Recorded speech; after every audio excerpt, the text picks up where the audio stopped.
Ready? Yeah. I'll give you the 10, 5, and right? So I'll be somewhere around here. I'll just hold out sign. Just give me a nod that you saw me. Cool. All right, cool. All right, folks, if you could take your seats. Our next speaker is about to get going. This means you. All right, folks, if you could please put a big hand together, BSides Toronto hand together for Anna Lorimer. And, yeah, sorry about that. And her talk. And her talk, Security Internships, Bringing the Next Generation of Hackers. The floor is yours. Hi, everyone. Thanks so much for having me. This is actually my first time giving a talk at a security conference, and y'all have been wonderful. So kind of changing, kind of changing mindsets from thinking about malware and how to break things. Instead, I want to talk about how to make things better and bring people into this super awesome community. Today I want to talk about internships. I want to talk to you about how you actually, why they're important, how you structure them so that both you and your intern are set up for success, and how you actually find a real human intern. We are out there, we promise. So my career so far can basically be described as professional intern. I've done 6 internships in a wide variety of things, and they've been absolutely vital to making my career in security, and I think they're a really great way to help bring people in and just make this industry the best it can possibly be. Cool, so like I said, today we're going to talk about why internships are important, what makes an internship actually good, and how to find a real, live, living, breathing human intern. This has been my path. I started out in QA, then went into some web development for a while, and then I finally broke into security. And I'm currently doing my undergraduate degree in computer science, and basically, they really only trained me how to be a software engineer. No one along the way told me that I could break things for a living instead of building things for a living, which kind of really sucks. And I've been really into security for ever, and it wasn't until my after my 3rd internship that someone was like, hey, you're really into this stuff. You should do it for money. And it could have been any one of you in this audience who had given me that push. And without that push, I really would have never gotten the confidence to go after these internships and these jobs or to pursue security as my full-time career. So kind of giving you a hint about why internships are important, but let's go into depth. Obviously, internships encourage newcomers to go into security. We constantly talk about how hard it is to hire a good security person in this field and that we constantly have all these open jobs and no one to fill them. Giving people the opportunity to learn all these skills through internships and to bring them up that way is a really awesome way to help make this pipeline a little bit less broken and get people in there in the first place. It's also a really good opportunity to find out who on your team would make a really good manager. Being able to work with junior people is absolutely vital to running a team. And if someone can't handle a team of 1, they certainly can't handle a team of many. Finally, interns are going to be the full-time people of the future. Hiring interns is a really low-risk way to find out if someone is a good fit for your company. After a few weeks or months, they're working at your place, you basically get to see how they work, how they interact, and then their contract ends, and you can decide if you want to bring them back or not.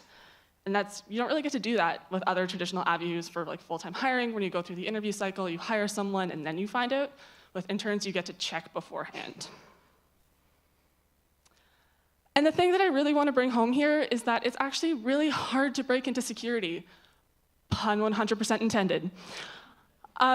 Security is unlike other software engineering disciplines where there's actually a really high barrier to entry to get into security. If you wanted to be a Python developer, you can literally just Google, how do I learn Python? And you get 15 different tutorial websites and 15,000 different Medium posts going into the intricate details of how you could learn it. And the counterparts for security aren't as readily accessible. Software engineering even has cracking the coding interview, which is a whole book dedicated to how to get a job in that field.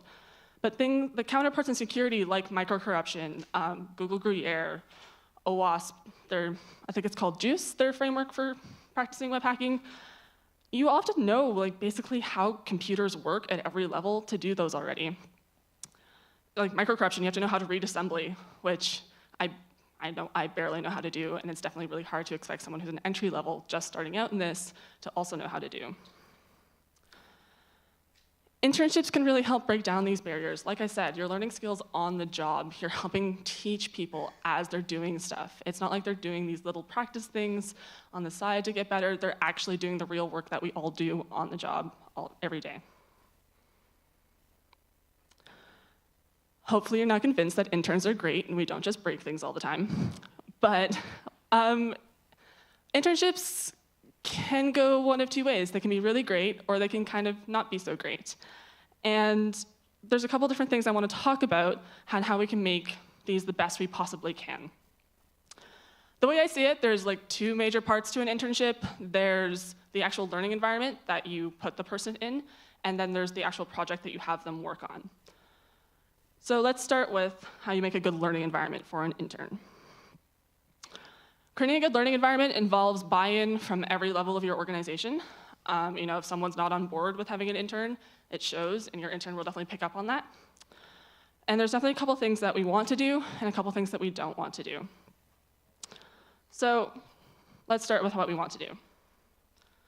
Talk about expectations and goals with your intern. Your intern is basically coming on to work full-time for however long their contract is, and you should expect to have the same sort of interactions with them as you would a full-time employee in terms of talking about what their career goals are, talking about how their tasks are going, if there's something going wrong in the project, and basically having this open dialogue through something like regular one-on-one meetings. Maybe this is weekly or it's bi-weekly when you start. Depending on your intern, they may be like, I'm good to go. I can only talk to you like once a month now. But definitely at the beginning, expect to interact with them a lot. They're going to be kind of nervous, and they're going to want to do so well, and they just want to know how they're doing.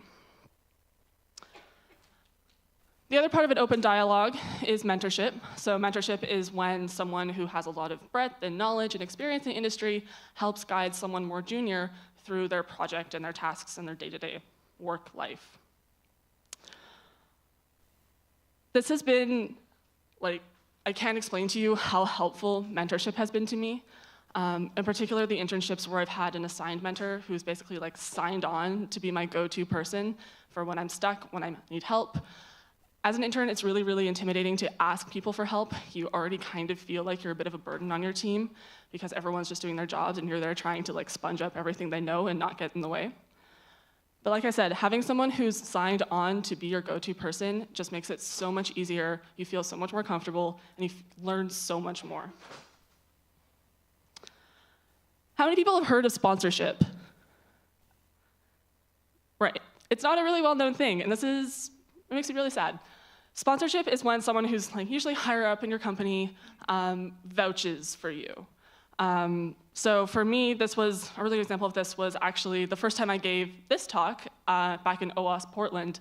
Was someone up higher in the company I was working at said, you know what, you should put your name in for this, or I'll put your name in for this. And that's really great because as an intern, I didn't have a lot of leverage within the company or the community to be I'm going to go do that. But someone who was higher up and had a little bit more know-how within the community, had a little bit more respect in the community, really leveraged that to help make my career better. Okay, so what don't we want to do? I'm going to go over a couple social rules here, which you may or may not have heard of. The first one is called feigning surprise. And feigning surprise is when, say, your intern comes to you and they are stuck on this buffer overflow problem. And you look at it and you go, man, that's super easy. I can't believe you can't get that. And the other one I heard once was, wow, I can't believe you don't know who Zero Cool is. I was born in 1995. Feigning surprise really just makes someone feel like crap for not knowing something. And it's just totally detrimental to making someone feel like they're in an environment where they can learn things. And the only reason someone doesn't know something is because they haven't had the opportunity yet. So give the person the opportunity to learn it. Instead of getting them down for not knowing something. Say, oh yeah, that was really hard when I first learned it, so let's nerd out about it together and work through this problem. You don't have to, you can make it such an awesome opportunity to share your knowledge rather than dunk on someone for not knowing something. The other thing that I really, really want you to keep in mind is gatekeeping. Gatekeeping is also one of those ones where I feel like people haven't heard of it much. But gatekeeping is basically when you guard knowledge until someone has somehow proven that they are deserving of it. A really typical way that this gets expressed, actually in the functional programming community, is that they set up this artificial barrier where you have to know a bunch of like wacky Boolean mathematics and able to do functional programming. And this isn't true. You can go out and like learn Haskell or whatever without knowing all the intricacies of how formal logic works. So they've set up this artificial barrier for you to start doing this thing. And security, this might be something like, oh, you can't do SQL injection until you know how to do buffer overflows. Or, oh, you can't do cross-site scripting until you have cross-site scripting vulnerabilities until you've done SQL injection. You set up these artificial barriers for people to start doing things, and there's really no reason to. There's no connection between needing to know how a buffer overflow works and how SQL injection works at the bare minimum when you're just starting. And finally, one of the things that happens when you start bringing people into this community is you work with people from different backgrounds. Subtle isms refers to when you are subtly racist, sexist, homophobic, transphobic, ableist, all of that jazz. These will encourage people to leave this community. I myself have been on the receiving end of things like, wow, you're really good at security for being a girl. Which, like, you laugh, but it really does make me feel like I don't have a place in this community. And we're all guilty of this. I've certainly done it. I'm sure everyone in this room has done it. And the best thing to do in these cases is to apologize, educate yourself, and educate yourself again. Doing things like this can make a huge difference in keeping people in this community and helping people bring them in. So now we have an idea of how an internship should work. We know how to make an intern happy, how to encourage them to stay here. But an intern actually needs to do something during their internship, and that's usually in the form of a project. And like I said, interns have this really bad rap for breaking stuff all the time. I know I definitely have friends who have done internships and caused like Sev 1s, which is a good learning experience, I'd like to point out. But I really, really, really can't encourage you enough to give your interns projects that are meaningful to your organizations. When you give an intern a project that has no hope in hell of seeing production or a client using it, you silo them off and isolate them from seeing just how cool it is to work at your company and just how cool it is to work in security. When you give them something that matters, they get invested. They start to think it's really cool to work at your company. Now, this doesn't mean that you have to give your intern the absolute mission critical, if this doesn't work, our company's gonna go bankrupt and we're all gonna be out of jobs kind of work.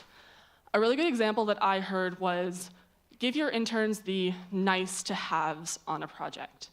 So maybe there's like one or two features, like, maybe it could just be a little bit clearer how it sends this thing, or, adding documentation to a project that has an impact, but won't cause a Sev 1. These projects mean a lot to interns. We get to work on stuff that actually matters, but you don't have to worry about it breaking everything. The other thing to point out here is that interns talk to each other.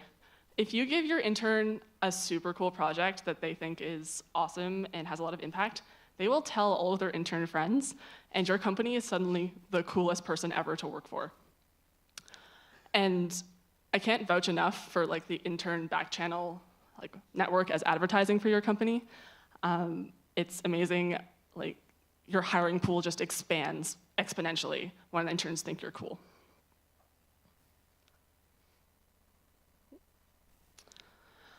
So we kind of know, we have an idea of how we should treat interns in the workplace, give them work that's valuable, but now we actually have to find an intern.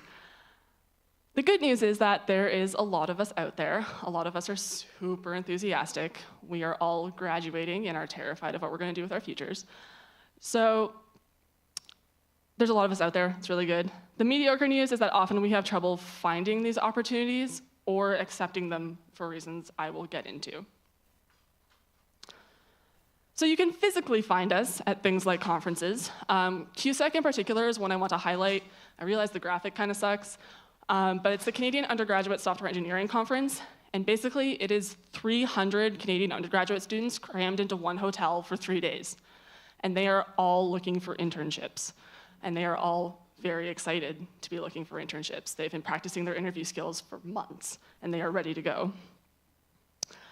I also really want to encourage you to go to things like CUSEC that aren't directly security related. One of the really important things about this community is we need to bring in people who don't have a traditional security background. Like I said, I started off in QA and web dev and broke into security. We need to really, really think of those people who are really into security and just need a helping hand to get into it through something like an internship. Twitter is also a really great way to find us. Every intern ever follows the companies that they want to work for and the people they want to work for on Twitter, and guaranteed that if you tweet out that you're looking for interns, they will reply incredibly enthusiastically. Mailing lists are also a great way to reach out to us. Universities often have kind of job hunt mailing lists or internship mailing lists. My school in particular has a really formal way you can do it, but if you don't want to do that, you can just shoot an email to them and asking if there's a mailing list.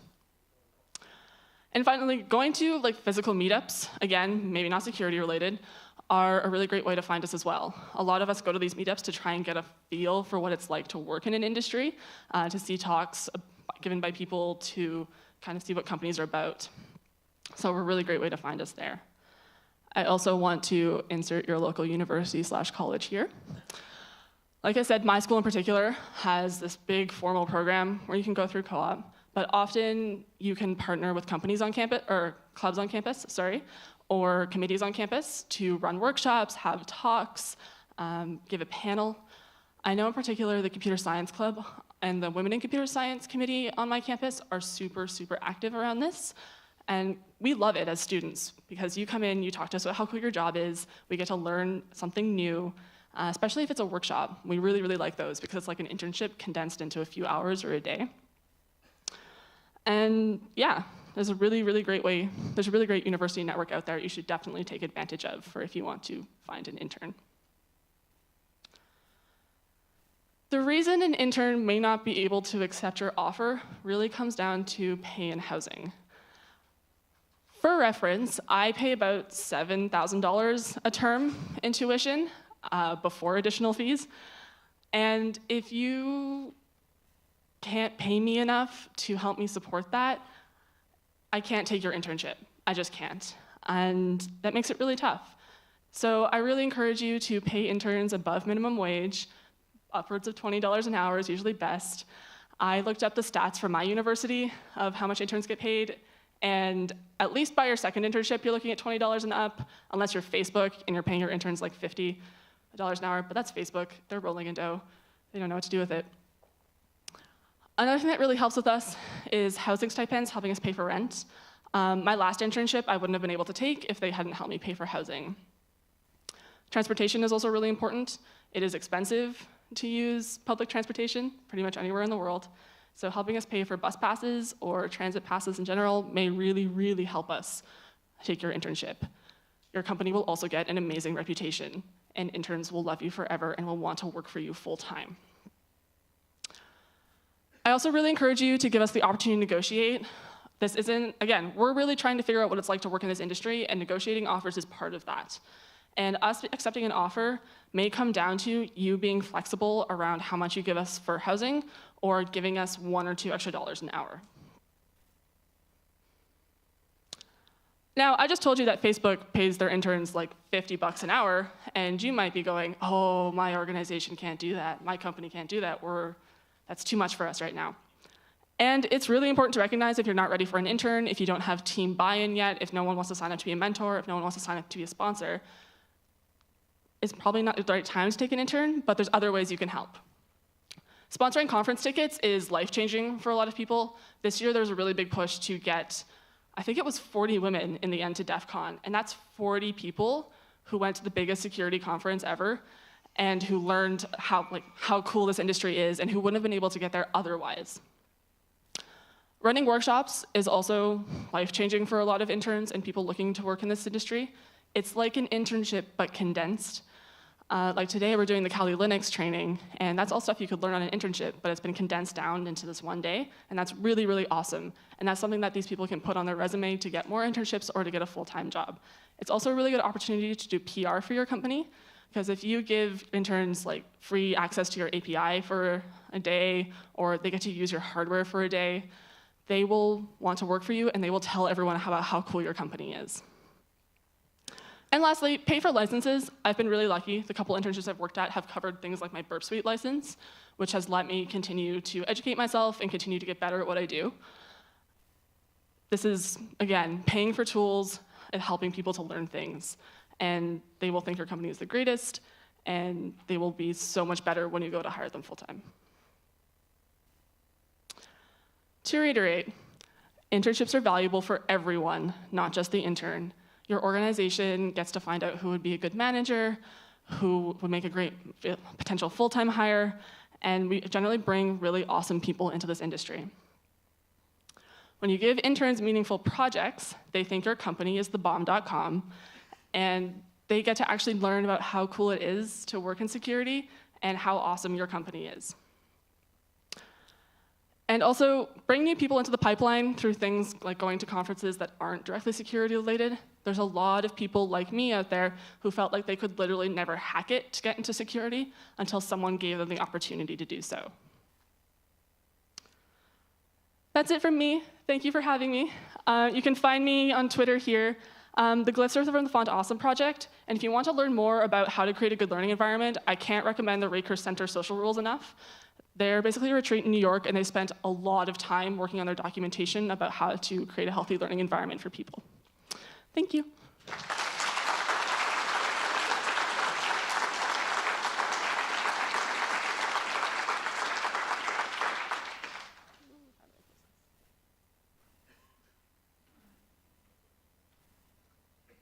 I can take questions, I guess. Yeah. Yes.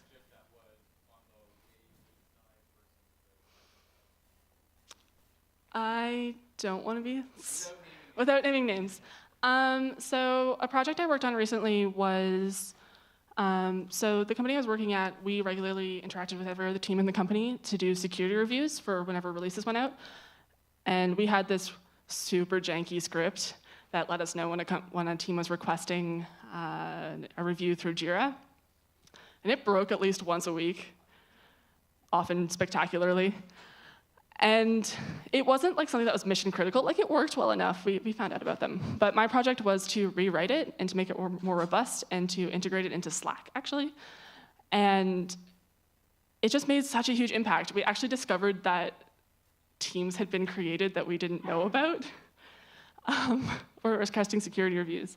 So yeah, it's a really good example of something that wasn't mission critical. The company would have survived if I hadn't redone it. But I got to see how much happier my team was, and just people would come up to me and be like, it works so well now. And that was really rewarding. Yeah. Yeah. As someone who's looking to hire an intern, year or something, what is the level of base knowledge you can expect for an intern? So, is it small work? Something like It I know this is yeah. a piece of string question.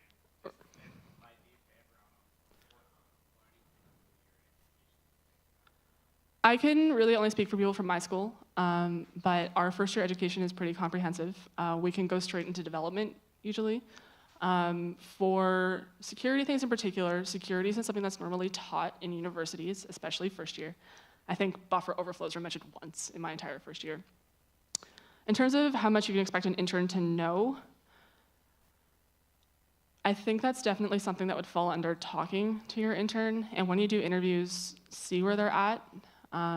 It's hard to like blanket knowledge say like, an intern will know how to do this because we're all different and we all have different experiences and backgrounds. But if you have like a thing in particular you want an intern to work on, put that in your job description. Yeah, sorry, that's best I got. Way in the back.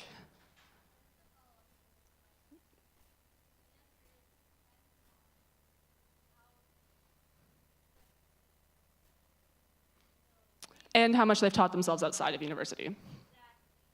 Mhm.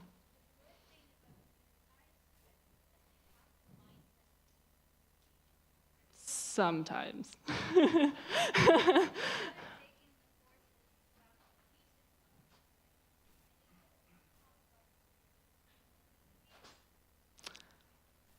I'm going to counter that a little bit, just because interns will, because we know the shortcomings of our education, we'll often go out and teach ourselves the things that we think are cool.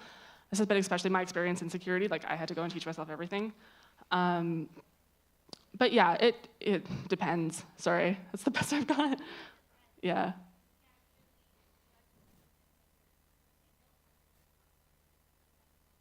Yep. Exactly, and take your internship as an opportunity to teach them those things you're looking for. Yeah. Thanks. Oh, so many hands. Yeah, you. Similar vein, so if someone is trying to bring in an intern, does it make more sense for that person to consider the experience and background the intern has, given the amount of time they're going to probably be on site working on a project, finding something that kind of helps them grow in their experience, or is it something that interns want, whereas I just want to jump into something I've never done before, therefore pressure's going to be on me to learn very quickly to add value, right? So the balance of teaching and learning versus actually doing something with a project that delivers something in a small amount of time. Yeah, so the question was, is it better to have an intern work on something completely that they've never worked on before, or to have them jump in on a project that's already existing? Is that your question? Well, more on their background and their skills. More on their background and their skills. If you're coming from a computer science background, you know, I would probably want to put that person in a role that's going to allow them to continue to develop their skills instead of saying, go figure out how to run a tool. Right. Versus the opposite, which is, do interns want that, or do they want to try to learn something that's completely outside of what you're already doing? Again, it depends. I started out in web dev and very much did not want to continue doing that. So I really looked for something that was going to take me on and teach me something completely new about security. But some people decide really early on what they like, and they do want to hop onto those projects and continue to grow in that vein.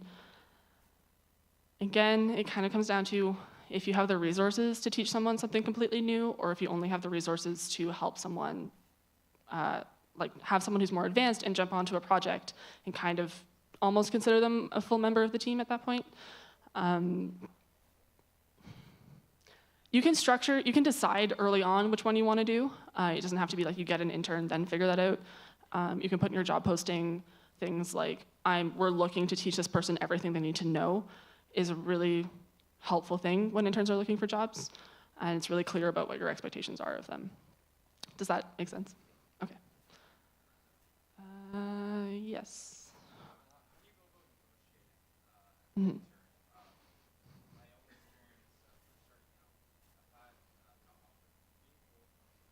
Mm-hmm.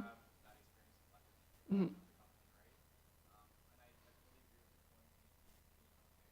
Mm-hmm.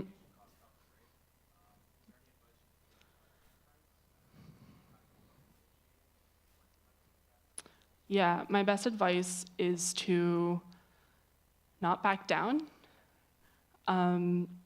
Especially when you're an intern, you feel like you have absolutely no leverage at all, and that feels horrible.